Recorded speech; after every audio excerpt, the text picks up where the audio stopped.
Welcome back to the Real News Network. I'm Kim Brown in Baltimore. David Sheen still on the line from Israel. We have been discussing the impact of a rape culture and how it pervades Israeli society all the way from the very top tier of the political strata and how it also impacts women every day in Israel. So David, thanks for being with us.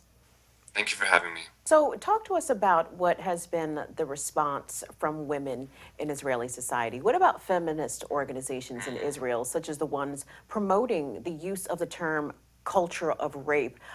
Do they get along with the incitement against Palestinians? Do they participate in that at all?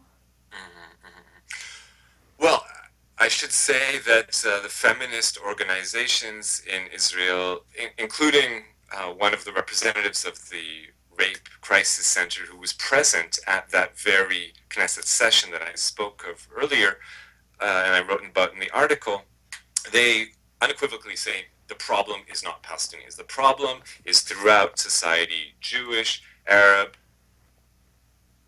rural, urban. It's pervasive, and the way to combat it is not to focus on one specific ethnic group. And I can't say that women's groups who speak out about rape culture, no, they haven't been falling into the same trap of making sectarian claims.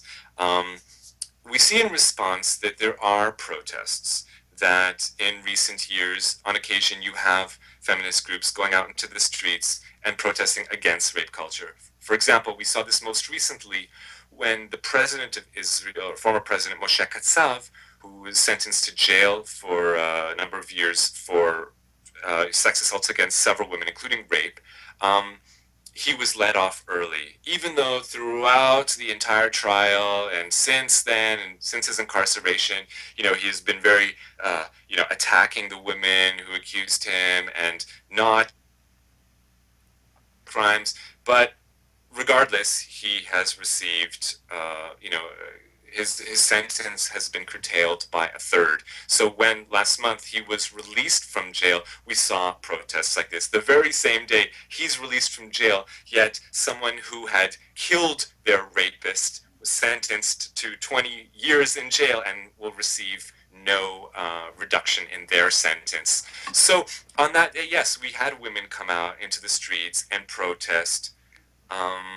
But it doesn't seem to make a mark. The protests aren't especially large, and politicians haven't, taken that and taken it to heart and done anything about it, unfortunately. So, can you tell us about the organization? I hope I'm pronouncing this correctly, Lehava. So, who are they, and what is the goal of Lehava? Okay. Well, Lehava, their main professed goal is that they're an anti-miscegenation to prevent Jewish people and non-Jewish people from having romantic relationships. Now, it should also be said that the leaders of this group are openly and unabashedly Kahanists, meaning they're followers of Meir Kahane, that's the founding father of Israeli fascism, you could say, a politician who really is the leading ideological figure of the far right in Israel. But we should also point out that Lehava has the same top funder as Prime Minister Benjamin Netanyahu, the Falak family. These are a family of Americans who they are the largest contributor to the election campaigns of Benjamin Netanyahu in Israel. They're also the largest contributor to the Israeli armed forces, and they are the largest contributor to Lehava, this anti-miscegenation organization.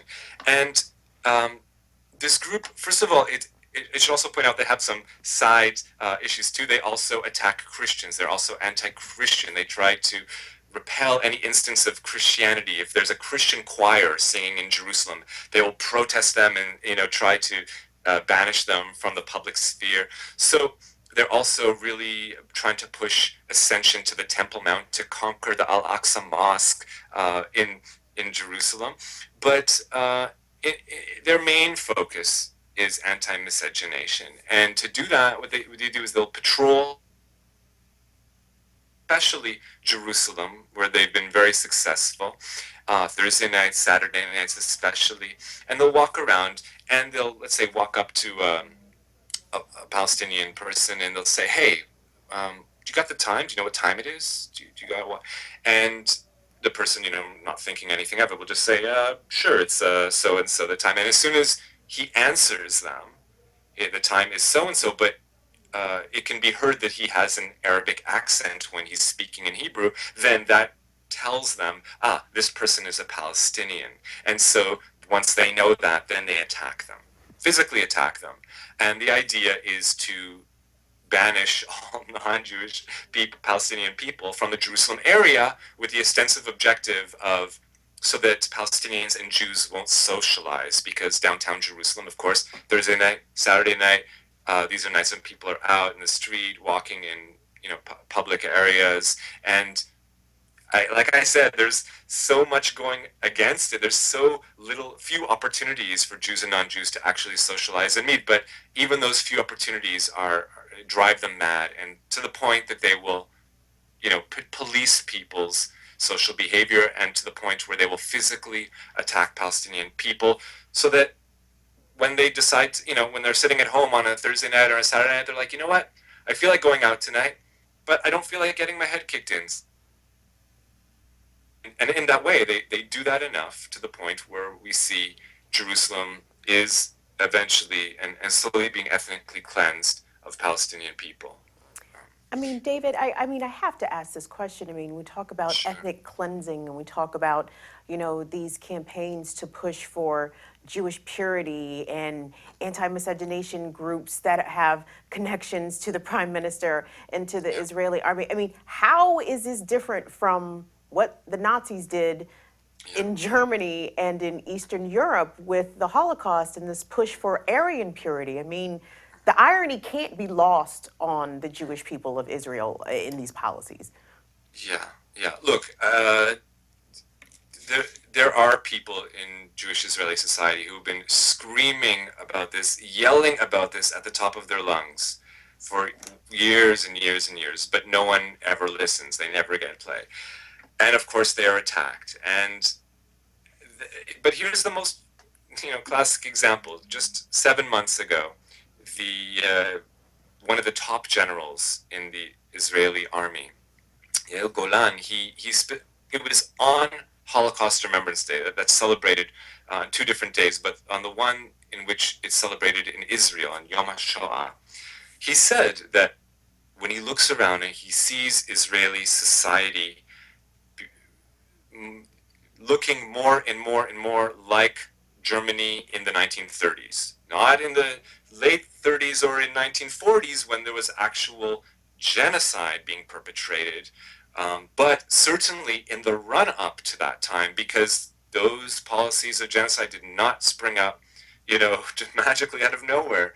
They were built upon years of demonizing the Jewish population in Germany, to the point where dehumanizing, to the point where people were fine with genocide. So yeah, we do see in those years, and we see in recent years, top Israeli cultural figures, ex-government figures, and now army figures who are saying, yes, I'm scared. Our country is looking more and more like what to do. That's the touchstone in our culture, in world culture and in Jewish culture. That's what we know. That's a symbol of evil.